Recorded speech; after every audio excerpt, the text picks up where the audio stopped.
Hey, savvy real estate investors. Are you ready to learn the secrets to keeping the IRS off your back? Well, today we're going to dive deep into tax audits and the red flag triggers that will make the IRS suspicious. Trust me, you don't want to miss this.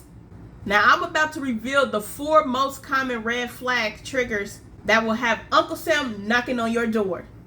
Now, in case you don't know who I am, my name is Nikki Burns, and I help 6-figure multifamily buy and hold investors save on average $50,000 in taxes and maximize their cash flow. Now, before I get down to the nitty gritty, be sure to hit that like button and subscribe to my channel so we can help the algorithm to show more people this content. Now, you ready to know about those red flags? All right, let's get started. Now, the first red flag I want to talk about is the underreporting of your income. Underreporting of your income is failing to report all sources of your income that you receive during the tax year. The IRS receives copies of tax forms that are reported on your behalf, such as your W-2s, your 1099s, your K-1s, and any other sources of income that you receive during that tax year. And they compare that information to what you have reported on your tax return. And any discrepancies would definitely raise a red flag and cause the IRS to audit your tax return. And you are likely to face penalties, interest, and even jail time. And you don't want that. And it is important for you to maintain copies of your receipts and any other documentation that will help substantiate the income that you're reporting on your tax return. Now, I want to give you guys an example of someone who actually underreported their income. You may have heard about this on the news, and this was back in 2013. Lauryn Hill, I know you probably know Lauryn Hill. We all out here know Lauryn Hill. But Lauryn Hill was sentenced to 3 months in prison because she failed to report $2.3 million in royalties that she received from 2005 to 2007. She was ordered to pay $21.3 million in fines and interest as well as back taxes. So don't try to fool the IRS because it will come back to bite you in the butt. Moving on to the second red flag trigger, and that is excessive tax write-offs.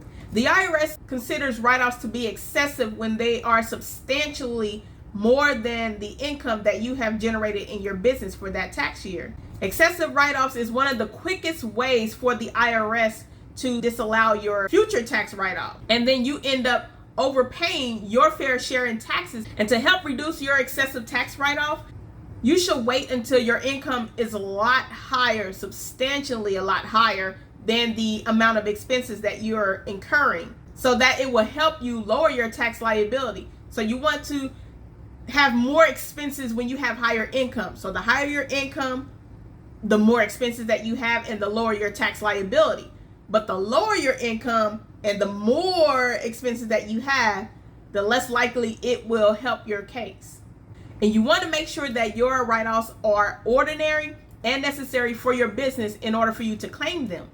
You want to always make sure that you double check your numbers to make sure you are reporting your information correctly. Now, I want to give you guys an example because I had a client that had came to me last year to prepare their 2022 taxes, and he had told me how his 2021 tax return was audited by the IRS because his last tax preparer had mistakenly reported a $4,000 deduction as a $40,000 deduction.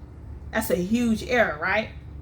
And before the IRS had corrected his return, he originally owed a little bit over $5,000.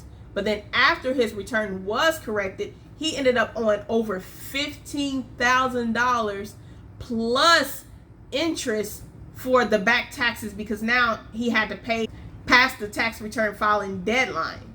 So again, always verify your numbers. Moving on to the third red flag trigger, and that is the home office deduction. The home office deduction is a tax write-off that you can claim on your tax return when you are using a portion of your home for business purposes. Now, your home must be used regularly and exclusively for business purposes.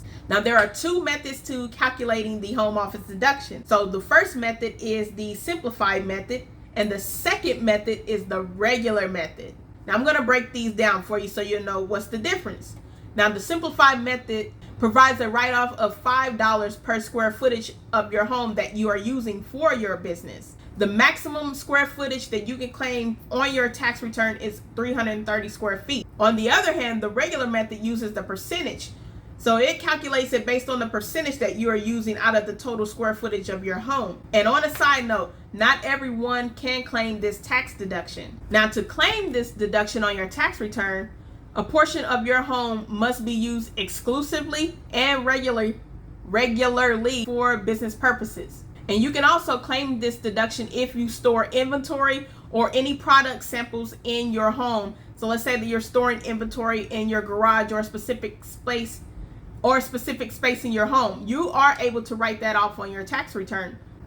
Now, to calculate the home office deduction using both methods, so let's first start off with the simplified method. So the simplified method gives you $5 per square footage. So let's say that your home is 2,000 square feet, and the portion of your home that's being used for your home office and business purposes is 300 square feet. So using the simplified method, so we have the $5 that the IRS gives you for that, times that by 300 square feet, that will give you a $1,500 tax write-off.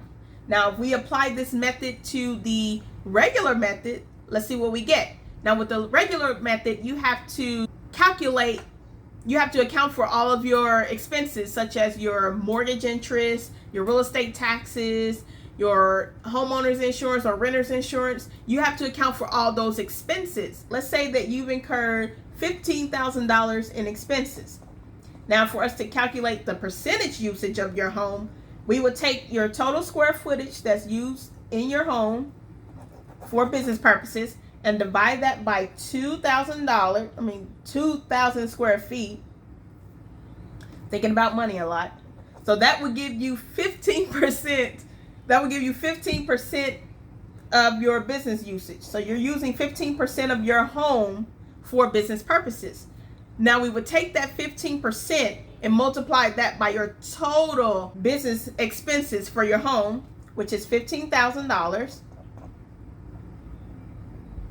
And that will give us a total tax write-off of $2,250. Now, as we can see, using the regular method, we get a higher tax write-off than we do with the simplified method.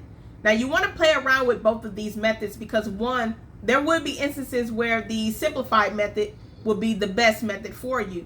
So you want to play around and see which one gives you the best tax write-off. Now, the last red flag is consistent business losses. Now, consistent business losses is when your business is consistently, as I say, consistently reporting a loss year after year after year after year and never turning profit.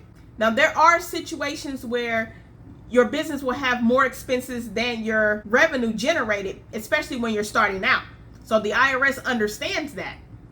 But when you are continuously claiming a loss year after year after year after year and never turning profit, the IRS gets suspicious. So the IRS gives you 2 years to claim a loss to give you an opportunity to turn that loss into a profit come that 3rd year. And after this limitation, if the business has not generated a profit after that 2nd year, then the IRS will deem that business as a hobby and disallow any future write-offs that you may incur. Now, to help you avoid these excessive write-offs, you want to take the appropriate actions to make sure that you turn that business into a profit. And you do this by maintaining business records and documentation to help support your claim in case they do audit you.